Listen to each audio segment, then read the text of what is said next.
Diabetes is a serious epidemic. This is a condition that I remember when I was a little girl. It was something that old people had. And then as I was growing up, it became something that adults had, and then it was young adults, then it was juvenile, then it was childhood, and now it's even in infancy.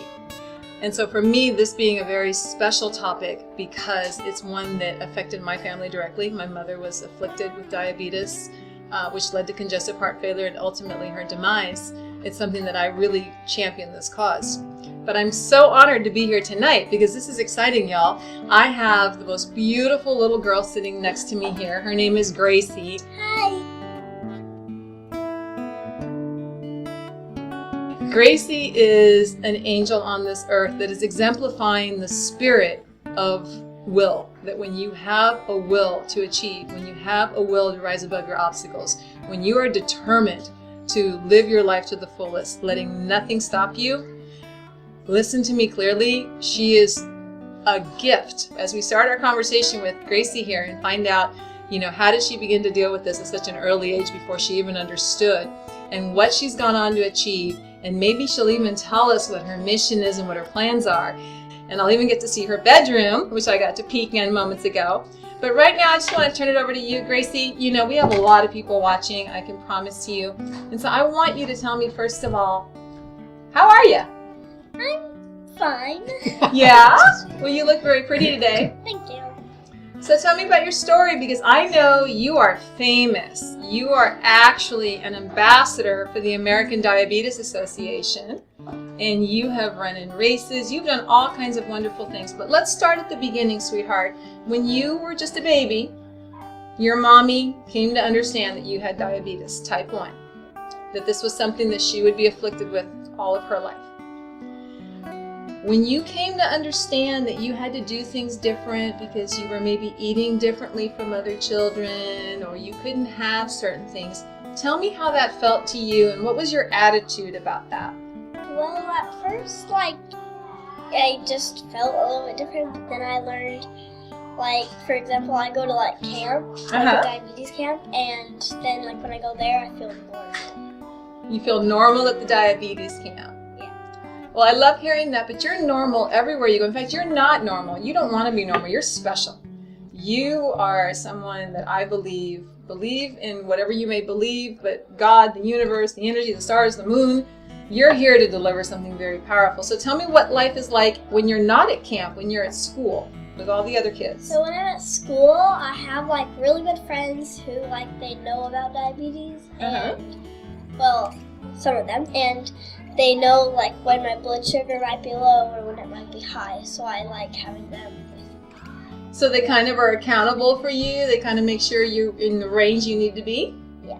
So do you educate children at school about diabetes? Not really, but I, talk to my friends about it. So you do. So you talk to your friends about it.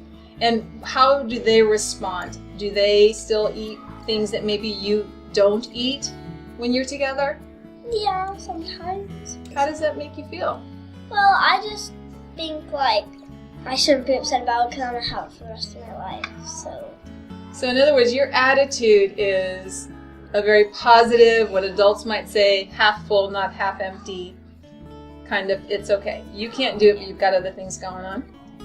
So what makes you happy? What makes me happy is, my mom, because she takes care of me. Shout out to Mom. Yay, exactly. Mom. Yay, Mom. Yeah. What else makes you happy? Dancing. I heard dancing. Dancing. Well, tell me about your races, what you've done with the American Diabetes Association. Me and my family have done the Tour de Cure, which is a American Diabetes Association event, and we've done that for 7 years, and I've done, I think, 17 5Ks. Wow. 17 so let's just take this in, people, because I know the majority of my audience are all adults.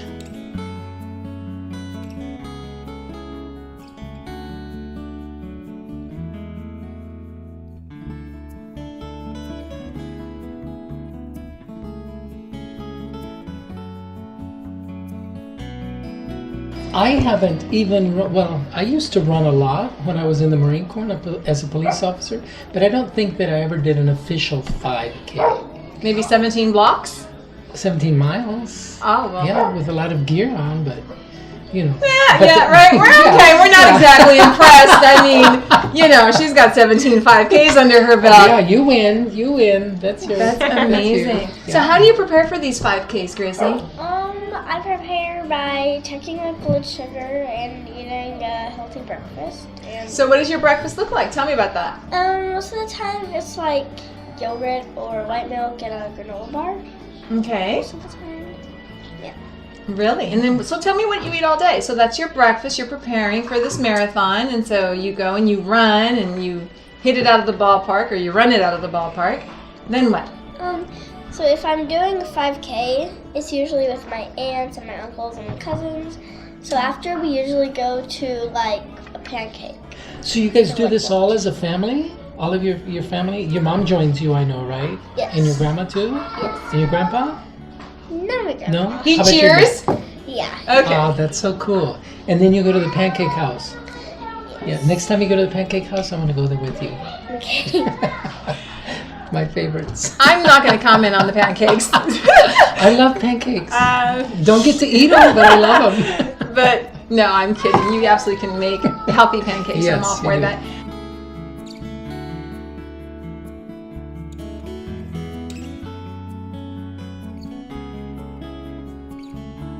And what's the greatest thing when you think of one thing that just really just makes you happy and that you would love to do again or you look forward to it again? What would that be?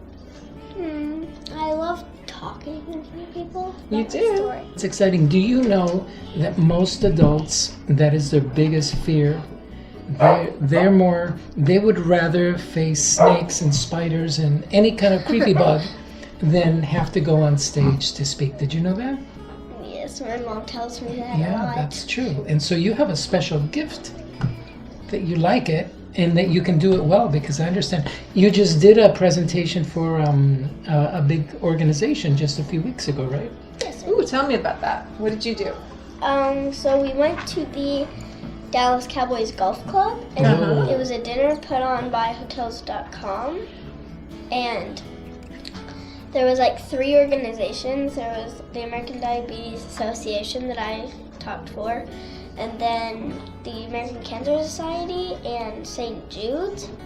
So I just gave a speech about like my story and how I got diabetes. Were there a lot of people in the room? Yeah, like 100. Wow. Wow. That's a lot. And you weren't nervous? I was nervous. But did you feel like you did a good job? Yes. So you nailed it. Yeah. Yeah. Okay, I like Very that. Good girl. There you go. Well, you know, Steve does the same thing. He talks on stages and he really wants to help people kind of like you. You know, he wants to change the world, really impact how people perceive value, and value being something that you think is really special, something that's really important. What's really special or important to you? Outside of your mommy, I know that. But besides that? What's important to me is like a cure for diabetes. You want the cure. Well, we all want the cure. Now, you know that there's type 2 diabetes, right? Yes. And do you know what the differences are between type 1 and type 2? Yes. For type 1, you can't really do anything about it and you have to have insulin. But type 2, it can be caused by different things. Mhm. That's right. But they can both be dangerous and they both matter. You are absolutely right. You're absolutely 100% right. You know, type 2 diabetes is more often than not avoidable. More often than not, it's reversible. And it's completely contingent on the choices somebody's making, right? They either choose to be like Gracie and plan what they're going to eat and prepare and try to exercise and be healthy, or they choose not to and they have the diagnosis. And yet you're right, they're both equally dangerous. They can both lead to serious complications in your health and beyond. You obviously love to speak. and you are very comfortable in front of the camera. Yeah. And you're very pretty, so that helps, right? So, are you popular at school? Yeah. Yeah? She says, yeah. Do you have a boyfriend? No. No time for boys. Are the boys chasing you? No. Not yet? Are you sure? Because you can run 17 Ks. Yeah, you could You run can faster run 5Ks, than them, so you can huh? run faster than them. They'd get tired. Yeah. You'd keep running. Exactly. That's amazing. Well, I want to know what your world looks like. So, do you want to show me your bedroom? Yeah. Awesome. Come on, let's go, Let's y'all. do that. Yes. Let's see what we have here. Wow, look at your pretty room. Smile and be happy. I love that. I love it. I love it. Our home is fun, quirky, joyous, hope. Did you pick all of these or did your mommy pick these for you? I picked them. You picked them. Yeah. So tell me why you love smile and be happy. I like that one because if I get upset about my disease or anything, I can just remember, like, I can't be sad forever because I have forever, so I just smile and be happy. Say that again. That was so beautiful. So you smile because I'm going to have diabetes for the rest of my life, and if I want to be upset about it, I can't be upset my whole life, so I smile. so you make the choice. You're making the choice. That is such a powerful message, Gracie. You have no idea, people listening and watching to this, that even though you're saying, it is what it is. You have this your entire life. You have a choice, and you're choosing to smile and be happy. That is awesome. So who do we have here? You've got some critters on the bed. Let me come around this way so you can show me. This is my teddy bear, Cola. Cola. As you can see, I have squeezed his neck, so all his fluff has gone down, and me and my sister share a room, and that's her bear, Cinnamon. Ah, so you and your sister sleep in here? Yes. That is awesome. How old is your sister? Sister is 4. Does Bella, and it's Bella, right? Yes. And is Bella healthy? Does she have any health issues? No, all except for we're just both allergic to wheat, so we're celiac. So you're avoiding all gluten then? Yes. Wow, so you have celiac and diabetes. Yes. You're just a little angel of a hero, honey. That's amazing. When were you diagnosed with celiac? I think when I was about 3. So not long after you were diagnosed with diabetes. Boy, Mom, come on in here. So I'm gonna sit down and get comfortable.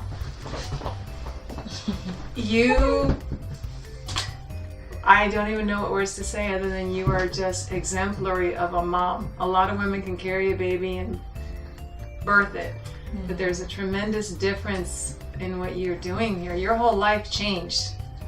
Clearly, when you were handed this diagnosis, and before you really had a good grasp of it, you were handed another diagnosis of celiac.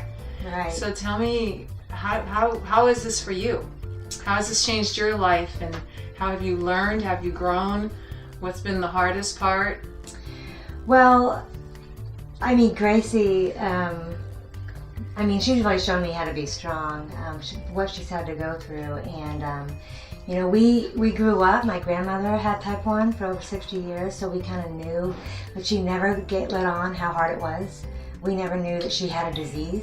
She did it all herself. And so when Gracie was diagnosed, it was crazy. I mean, she was just a baby, and so it was, shot several times a day. It was waking up in the middle of the night, which it still is. But it was very scary, and she has to go through a lot. And for me, you just can't stop because a low can be fatal, and a high for too long could be fatal. And so that's why both type 1 and type 2 are so difficult. And so when I know as parents we're tasked with making sure our children are safe and stay alive and healthy, but this brings a whole new meaning. So your whole world, literally, she is in your sight 24/7 for the most part, I would imagine, when she's not at school. For the most part, and even when she's at school, she wears a device where if she's within 20 feet of her phone, there's an app and it checks her blood sugar every 5 minutes. And so when I'm at work at my desk, I can open my app and I can see what her blood sugar is. So if she goes too low, I can message her nurse and say, hey, are you seeing this? Because her nurse can get the alert as well. And she's like, yeah, I'm on it. Or, hey, Gracie's really high. And so it's a team effort. So yes, and by my bed, if she goes below 80, an alarm sounds. If she goes, above 220, an alarm sounds. So I either have to get up, give her juice, or get up and give her insulin, based on whether she's high or low. So yeah, she's, Always under your care. What's your support system? My family. I mean, we live together with my husband and our other 2 children, and my mom and my dad. We all live here together. One big happy family. So they all know how to take care of her, and even my sister-in-law and my brother. She's able to stay the night at their house, and that's the only place she's able to stay the night because she knows how to take care of her. So I mean, we have an amazing support team here. We have a amazing Grace cycling team. It's our family and friends team, and so people who are not even in our family, they ride with us every year at the tour, and so. But what is your support system? My support system? Well, I mean, I'm a Christian, and so, I pray daily and nightly for God just to watch over her, for me not to miss an alert, and for her, her teachers and her nurse not to miss an alert. So. You're amazing. I've asked you the question twice, and everything comes back to Gracie. You still haven't answered what's for you. That's amazing. This is truly exemplary of a mother's heart. Honey, you are an angel on earth. She is an even bigger angel on earth. You are very blessed to have your mommy. You're an incredible woman. And the sacrifices that she's making because she loves you, because you're so special, is amazing. I think you're going to do great things, Gracie. You're beautiful, you're smart, you like to speak, you have a powerful story. You can change a lot of lives. And with the care that you have with your mommy and her guidance, and she's going to be there clearly every step of the way, helping you. I think together as she grows older, you guys are going to be a dynamic duo. And hopefully in this lifetime, we will see an end to this. And that would be my wish and my prayer for both of you. I hope so. So thank you so much for letting us into your home and for sharing your story with us. I really appreciate it. Can I have a hug before I go? Oh, such a beautiful little girl. Sweetheart. Say goodbye to everybody. Goodbye. Thanks for tuning in, y'all.